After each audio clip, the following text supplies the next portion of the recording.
Seseorang bisa mendapatkan ganjaran selama hidup di dunia dari perbuatan baik yang pernah dilakukannya. Hal itulah yang terjadi pada 3 orang yang terkurung di dalam gua. Kisah tentang mereka disampaikan dalam hadis Rasulullah Shallallahu Alaihi Wasallam, sebagaimana diriwayatkan Imam Bukhari dan Imam Muslim.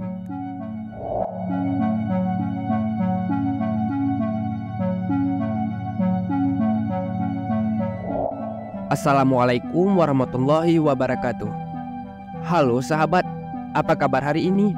Semoga sahabat semua diberi kesehatan dan dimudahkan rezeki. Amin ya Rob. Ada 3 orang yang sedang berjalan kaki. Mereka lantas kehujanan, sehingga berteduh di dalam gua yang terdapat pada sebuah gunung. Tiba-tiba, sebuah batu besar meluncur dari atas dan jatuh tepat di mulut gua tersebut. Mereka pun terkurung di dalamnya. Salah seorang dari mereka kemudian menyampaikan pendapatnya kepada yang lain. Ketahuilah, amal-amal baik yang pernah kalian perbuat untuk Allah, kemudian berdoalah kepada Allah dengannya, menyebutkan amalan itu. Mudah-mudahan Allah memberikan kelonggaran dari musibah kalian ini. Maka salah seorang dari mereka berdoa, "Ya Allah, dahulu aku memiliki orang tua yang sudah sangat tua, seorang istri dan anak-anak yang aku rawat. Ketika sore hari, aku memerah susu.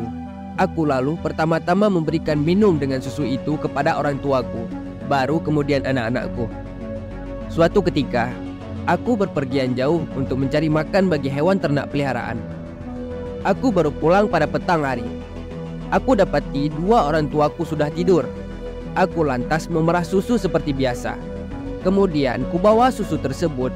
Aku berdiri di dekat mereka karena tidak ingin mengejutkan mereka, sehingga mereka terbangun.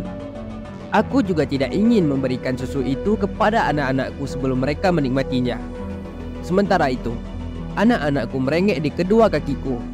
Demikianlah aku dan anak-anakku tetap dalam keadaan seperti itu hingga waktu subuh tiba. Jika engkau mengetahui aku telah melakukan amalan tersebut hanya demi menemukan wajahmu, maka bukalah mulut gua itu, agar kami dapat keluar dan melihat langit bebas." Allah kemudian membukakan batu penghalang mulut gua itu sedikit, sehingga para pria itu dapat melihat dari celah itu langit. Berikutnya, yang lain berdoa, "Ya Allah, dahulu aku mempunyai seorang sepupu perempuan yang aku sangat cintai. Rasa cinta seperti halnya kaum laki-laki kepada perempuan. Aku ingin meminta berhubungan dengannya, tetapi dia menolak permintaanku, sehingga aku dapat memberinya 100 dinar. Aku pun bekerja keras untuk mengumpulkan uang 100 dinar. Setelah itu, aku kembali kepadanya dengan membawa uang tersebut. Saat aku sudah di antara kedua kakinya, dia berkata, 'Wahai hamba Allah, takutlah kepada Allah, dan janganlah engkau membuka cincin melakukan hubungan seksual kecuali dengan haknya.' Akhirnya, aku beranjak meninggalkannya. Jika engkau mengetahui aku telah melakukan amalan tersebut hanya demi menemukan wajahmu, maka bukalah mulut gua itu untuk kami." Allah kemudian membukakan sedikit batu penghalang mulut gua. Terakhir, yang lainnya berkata, "Ya Allah, dahulu aku pernah memperkerjakan seseorang dengan upah 1 firak beras. Setelah selesai, dia berkata, 'Berikan hakku kepadaku.'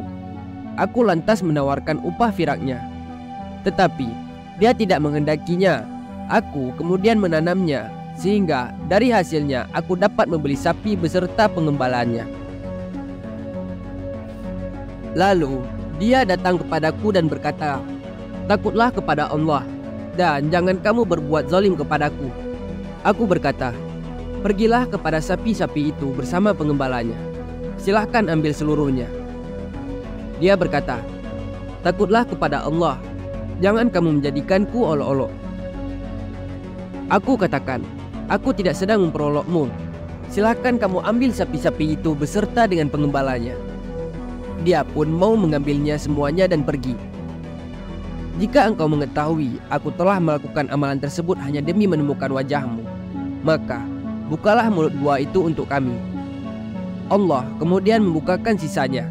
batu penghalang mulut gua. Demikianlah kisah mereka yang melakukan tawasul dengan menyebut amalan-amalan solih masing-masing. Dari doa tersebut, tampak setiap mereka pernah melakukan perbuatan baik dalam hidupnya. Ada yang berbakti kepada orang tua, menghindari zina, dan menjaga amanah harta orang yang menjadi pegawainya. Allah Subhanahu wa Ta'ala mengabulkan permintaan mereka, sehingga terbukalah batu besar yang menghalangi jalan keluarnya dari gua. Hal itu dapat menjadi pelajaran bagi kita. Bersabarlah dalam saat ditimpa masalah. Lantas, bila keadaan lapang, selalu ingat untuk berbuat baik atau menghindari maksiat. Semoga dengan perbuatan itu, Sang Pencipta menghindarkan kita dari masalah di masa depan. Di manakah lokasi cerita ini? Umar Sulaiman Al-Asikar dalam Sahihul Qasas An-Nabawi menuturkan, ada sebagian sumber yang menyebutkan lokasinya adalah gua para Ashabul Kahfi. Namun, dia cenderung menyangkalnya karena kisah dalam hadis di atas berbeda daripada kisah Ashabul Kahfi.